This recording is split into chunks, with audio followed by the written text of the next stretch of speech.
Pues estamos muy contentos porque nuestro caminante de hoy ha aceptado nuestra reiterada invitación para poder escucharle y tenerle aquí en Caminando por la Vida.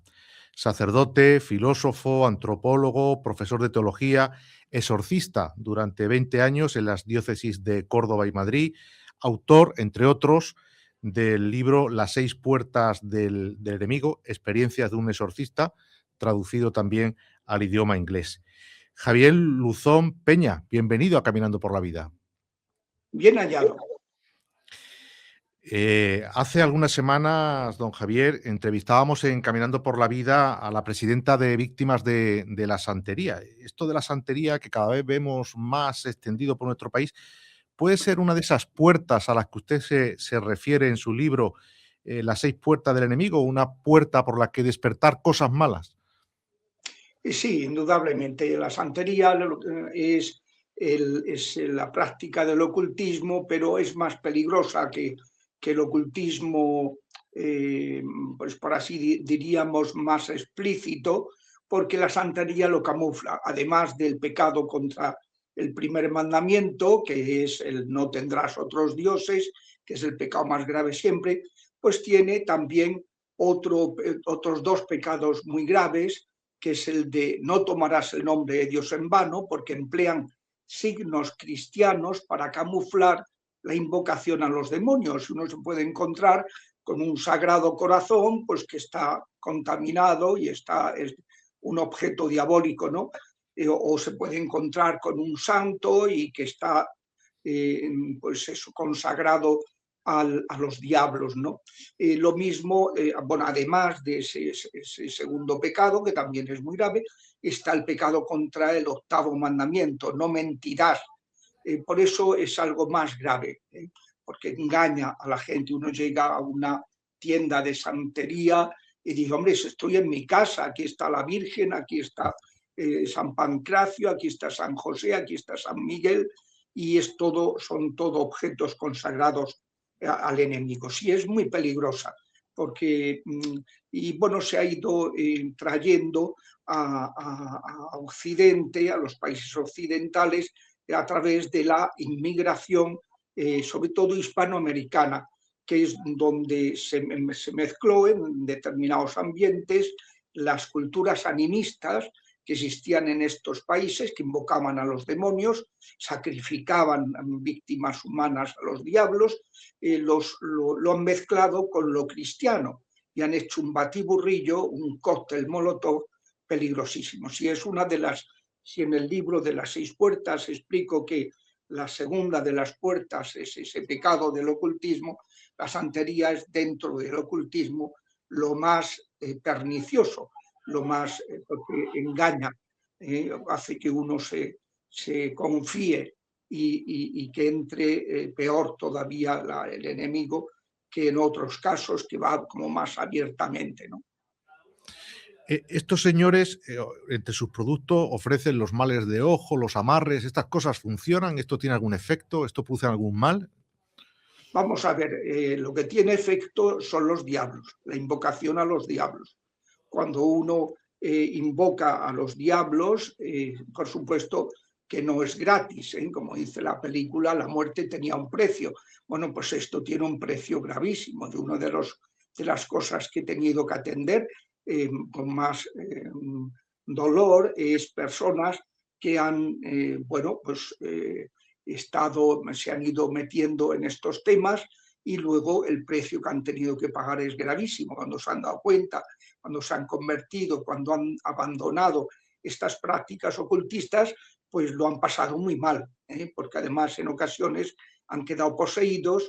Y me acuerdo, por ejemplo, ahora me viene a la cabeza de una religiosa que había sido miembro de una secta satánica, había profanado muchos templos, había practicado sexo en altares de templos católicos, había seducido a varios sacerdotes jóvenes, una chica guapa, y entonces cuando se convirtió en Lourdes, pues no voy a explicar lo de todo el asunto por no alargarme, pues pasaron 3 años en que el Señor permitió que se fuera consolidando en su fe, y entonces a partir del tercer año el diablo le pasó la factura. Dejó el Señor que el diablo le pasara la factura, los derechos que tenían sobre ella, y fueron tremendos, fueron tremendos.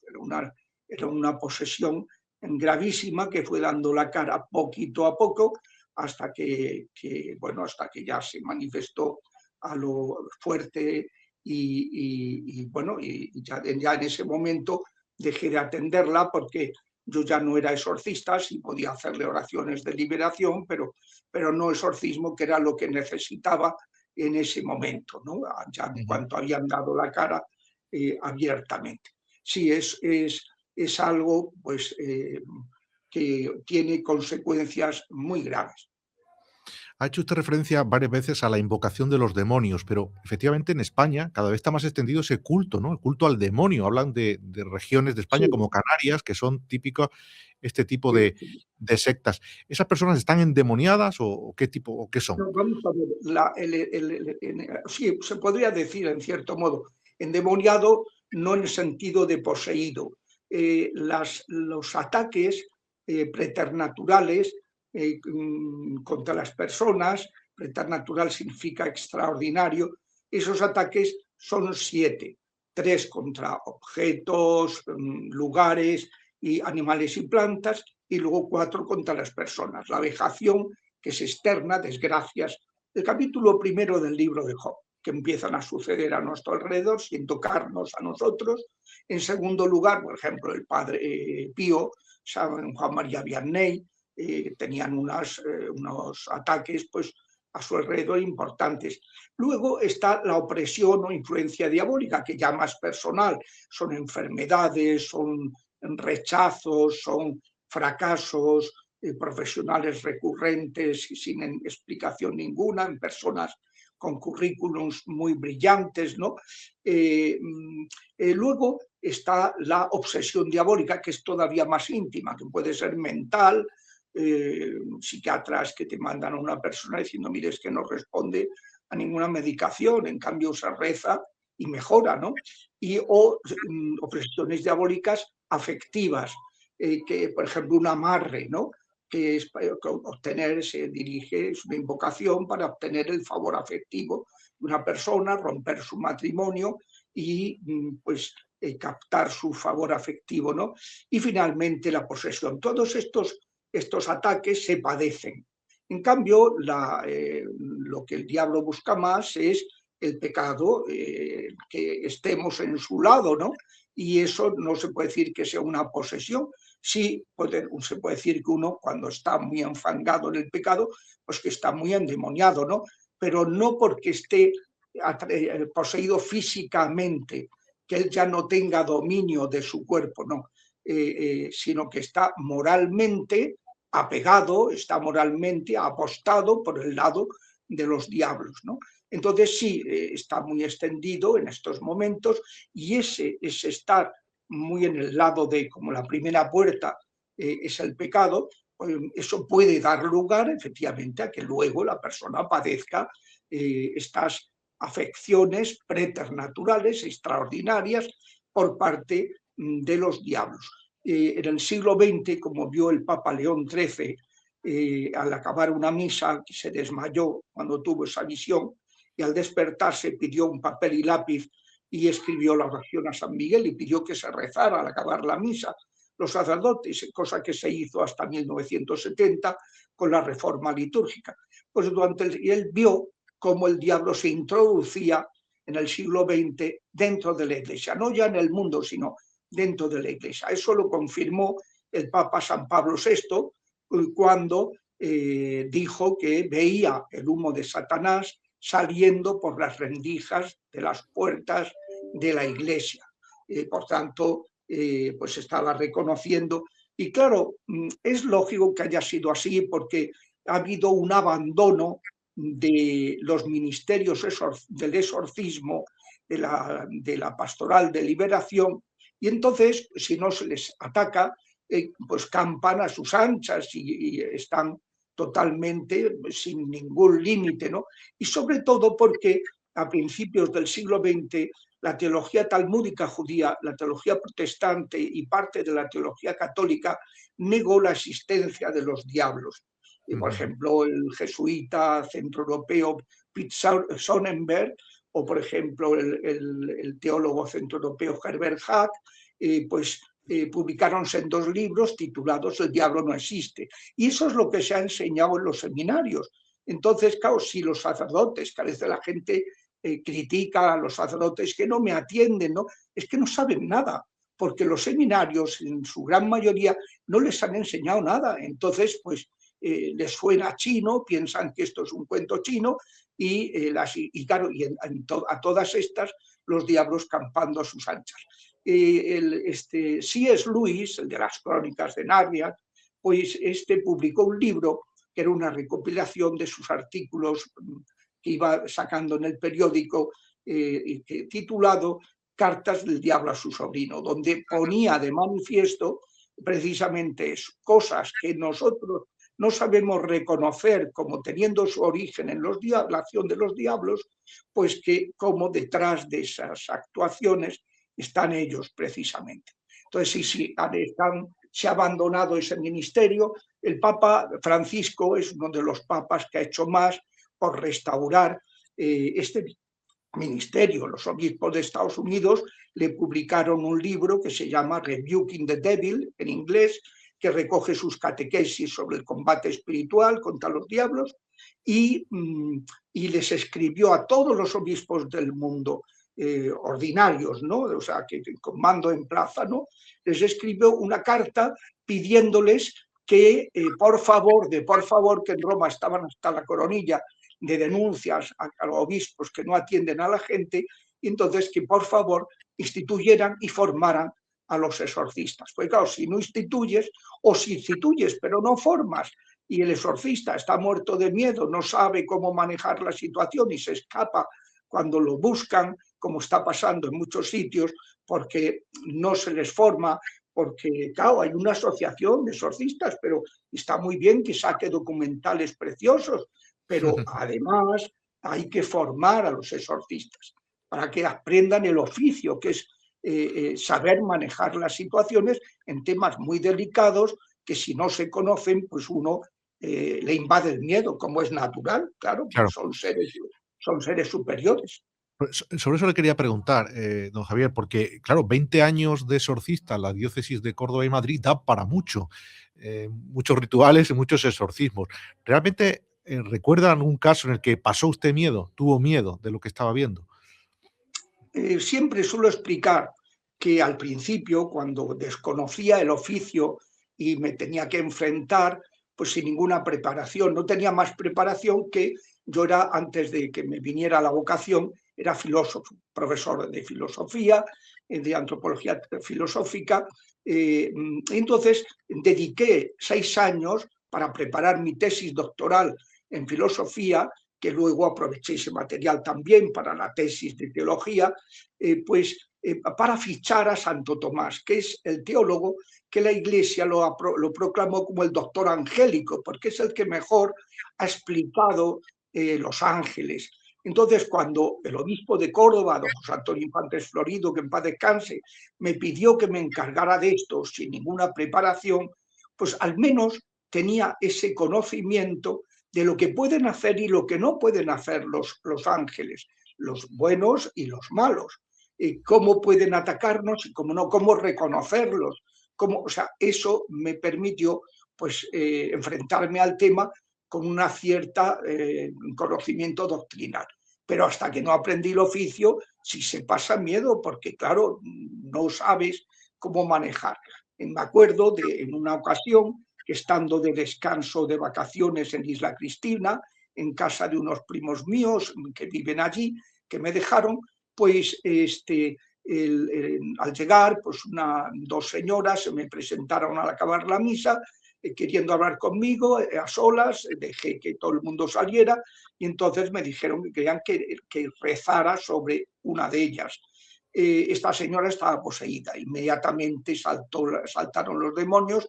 Yo paré la oración para no salir en Telecinco al día siguiente, Y entonces pues hablé con el párroco, habló con el obispo que estaba en Tierra Santa en ese momento y me pidió que atendiera a esta mujer poseída. Entonces, pues me acuerdo que antes de atenderla, de exorcizarla, la estuve confesando en el despacho parroquial, dejé la puerta abierta por si las flies y por si las moscas, ¿no? Sí, sí, sí. Y entonces, pues, cuando estaba dándole los consejos que se suelen dar, ¿no? Después de acusarse y antes de impartir la absolución de los pecados, pues la persona le cambió la voz, se le puso voz de hombre y empezó a decirme, en isleño, en el dialecto propio de Isla De la Cristina, Cristina. qué mentiroso que eres. Y entonces lo repitió 3 veces. Y a la tercera se me abalanzó por encima de la mesa como una pantera. Yo salí zumbando, fui a buscar a los auxiliares que me iban a acompañar, la redujimos, le rezamos. Y cuando al acabar llamé al sacerdote que me estaba formando, pues me echó una bronca monumental. Me dijo, no, muy mal, no te tenías que haber ido. Y digo, sí, sí, con el miedo que yo tenía, no me iba a ir. Estaba, pues eso, muertecito de miedo, por decirlo de una manera fina. Entonces, pues él me dijo, no, miedo el que los diablos tienen de tu poder sacerdotal.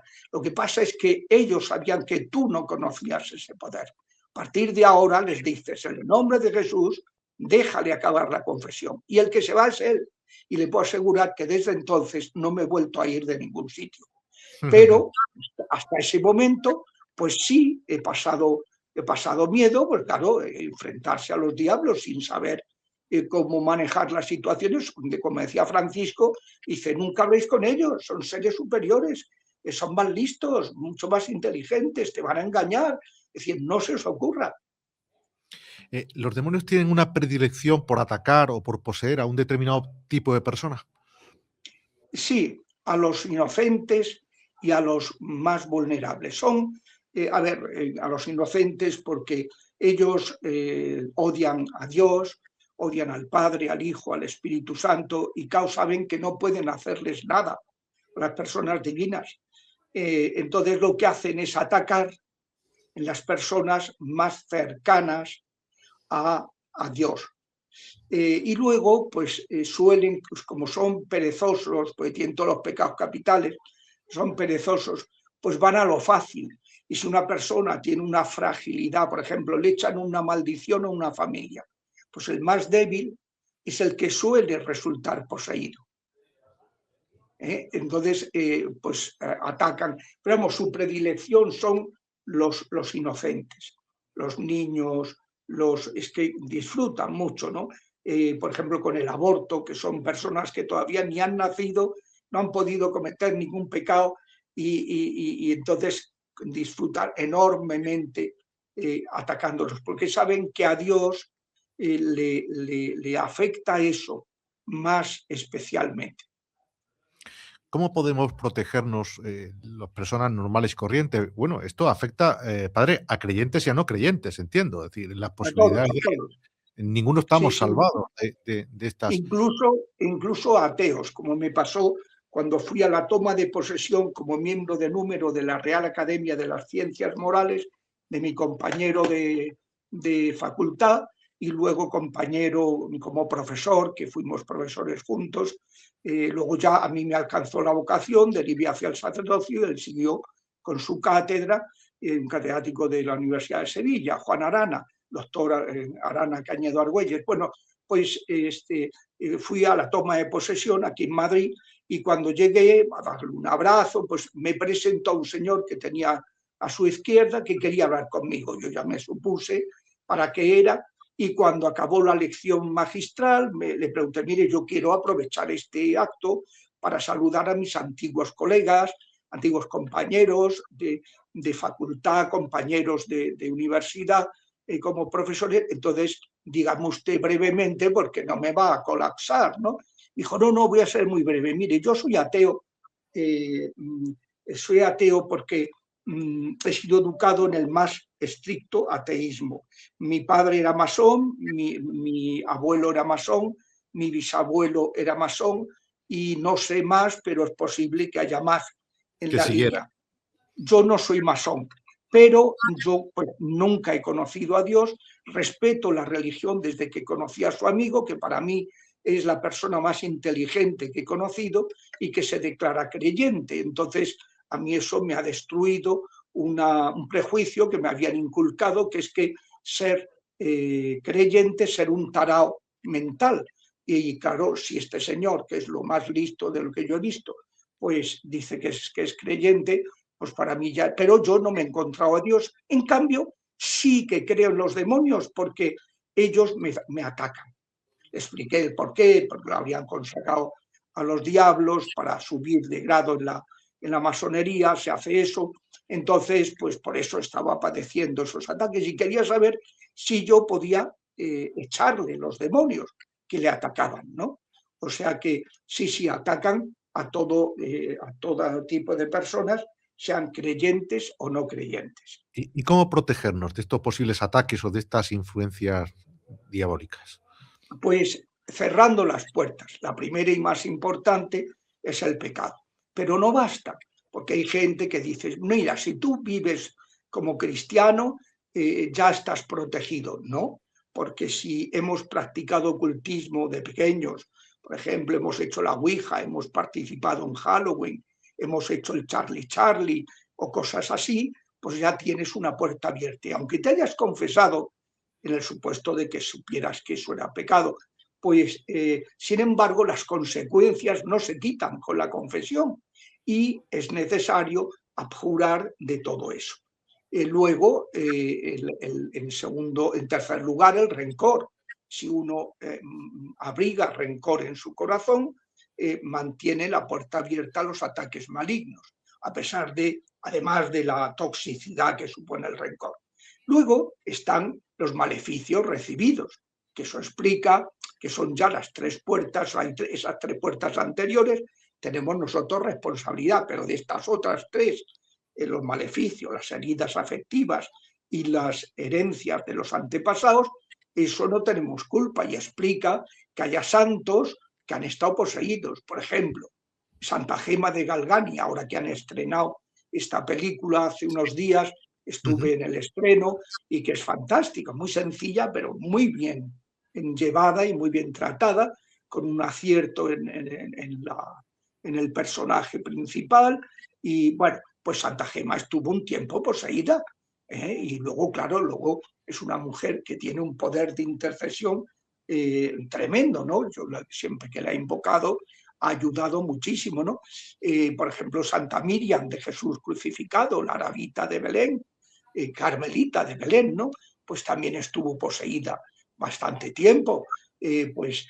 Santa Teresa de Calcuta, que estuvo oprimida diabólicamente durante décadas, como le dijo el médico al arzobispo cuando llegó a verla en el hospital, le dijo, mire, monseñor, el cuadro clínico ya lo ve, es tremendo, pero la analítica de la madre Teresa es perfecta, es de una mujer de 30 años, no tiene explicación, llame usted a su exorcista, ya no estaba poseída, pero sí estaba oprimida.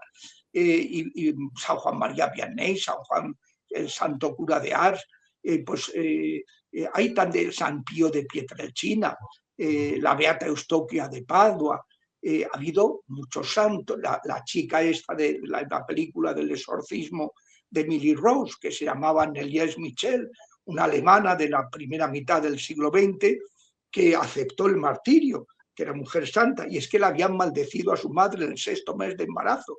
O sea, las maldiciones pueden ocasionar estas cosas en gente inocente, ¿no?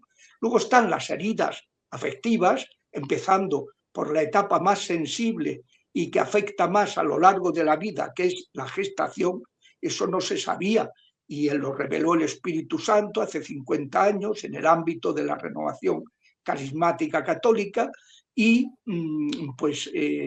ahora es el tema estrella de la neurología pediátrica, en que se ha descubierto que los bebés perciben por medio de neurotransmisores y hormonas todo el estado de la madre y se enteran de todo, no racionalmente, sino neurohormonalmente, ¿no?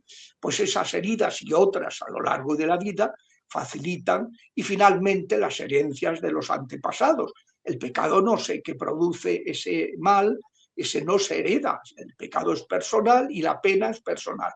Pero las consecuencias, los trastornos que pueden provocar los pecados de nuestros antepasados, eso claro que se heredan, lo dice la Biblia, y de entrada empezando por el pecado original que ha afectado a todos menos a la Virgen, por especial privilegio. Entonces, pues esas son las, hace falta cerrar esas puertas. Si están cerradas, nos hacen un maleficio y les rebota. Hace poco me decía una mujer que se venía arrepentida de haber ido a un brujo de aquí en Madrid, no voy a decir, no voy a dar datos tampoco para no hacerle fama, pues que le encargó un trabajo de muerte y este le dijo, voy a ver, echó sus runas y todas sus averiguaciones, le dijo que no podía hacérselo. ¿Cómo que no? Yo le pago lo que haga falta. Dice, no señora, no es cuestión de dinero, es cuestión de que si yo hago este trabajo, podemos morir usted y yo, porque este señor está protegido. Y si estamos con las 6 puertas cerradas, le rebota el hechizo. A mí me ha pasado con gente que empezamos a orar y murió el que hacía el maleficio. Le rebotó, no se arrepintió, no dejó de hacer ese hechizo de muerte y acabó muriendo esa persona, o esas personas, porque han sido varias, por no arrepentirse, estando ya rezando a alguien que ya había empezado a estar protegida porque había cerrado sus puertas y se le estaba rezando con oraciones de liberación, ¿no? O sea que ese es el punto. Hay que protegerse, claro. Vivimos en una época donde todo está muy revuelto. ¿Está el demonio más activo que en otras épocas? Bueno, yo no he vivido otras épocas y no les sabría decir, pero lo que sí le puedo decir es que en esta está muy activo, porque se le ha facilitado y además, como explico en mi libro del Quo Vadis Ecclesia, ¿dónde vas Iglesia? Explico la génesis de esta gran apostasía que estamos presenciando en los países que recibieron la fe, occidentales. Entonces hemos llegado al final de la gran apostasía y por eso, pues, se puede asegurar, yo estoy convencido de que estamos en una época en donde, y por eso están también los demonios tan nerviosos, porque saben que se les acaba el tiempo, que se acerca la gran purificación y que por tanto ya tienen el tiempo se les acaba y van a ser arrojados al infierno durante un tiempo, donde Cristo, como dice Apocalipsis 20, reinará con plenitud. Lo llama el milenio. Milenio no es 1000 años, sino milenio es 1000, es un número de plenitud. Reinará con plenitud espiritualmente en la tierra. Nos decía que estábamos en la gran purificación. ¿Qué es esto de la gran purificación, don Javier? Pues en el testamento de Jesucristo, una semana antes de morir, pronunció lo que se llama el sermón escatológico, que recogen Mateo 24, Lucas 21 y Marcos 13. Los más explícitos son Mateo y Lucas. Entonces ahí el Señor explica que habrá 3 juicios en la historia de la Iglesia.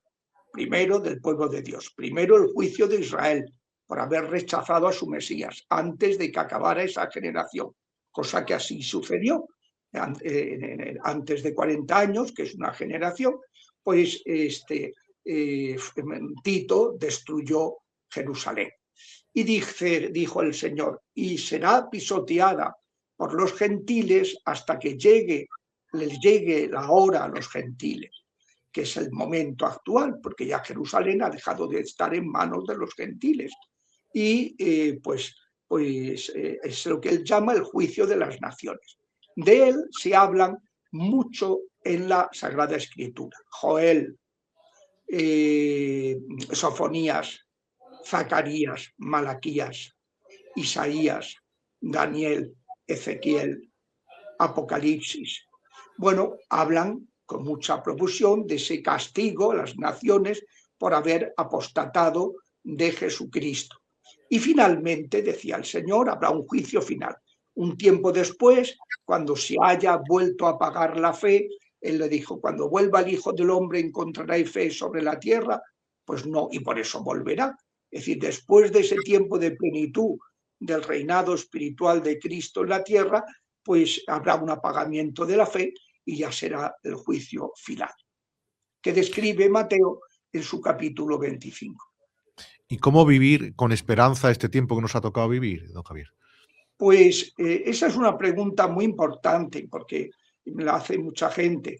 Cristo dio dos pautas. En estos momentos lo importante es vivir con las lámparas encendidas.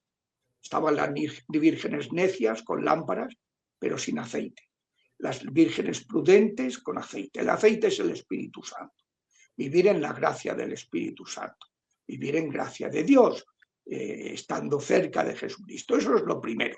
Y lo segundo dijo, levantad, cuando veáis todos estos acontecimientos muy difíciles, levantad, porque describe la peste, el hambre, la persecución religiosa, los terremotos, catástrofes naturales, guerra, la gente atemorizada ante el estruendo del mar y el oleaje, o sea, un maremoto, porque las potestades del cielo se tambalearán, etcétera, etcétera. Va diciendo muchos datos de cosas muy graves. Jesús decía, una tribulación como no la ha habido desde el comienzo del mundo, ni la habrá.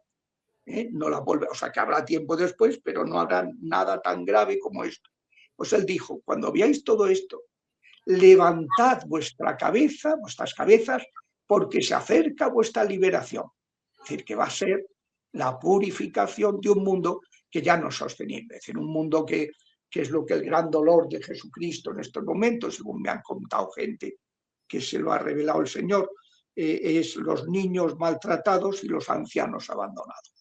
Es decir, un mundo que mata y maltrata a los niños, a los inocentes, y que a los que más derecho tienen a ser atendidos, los ancianos, se les descarta. Ese mundo no tiene futuro. Bonito final, don Javier. La verdad que ha sido un placer tenerle en el programa. Nos ha costado concertar esta entrevista. Yo he sido un poco insistente y creo que ha merecido la pena mi insistencia. Y vuelvo a repetir, muchísimas gracias, don Javier, por acompañarnos, por sus palabras, y espero que esto haya servido pues para que iluminar a algunos de nuestros oyentes o orientar en el camino de la vida, que es como se titula este programa, Caminando por la Vida.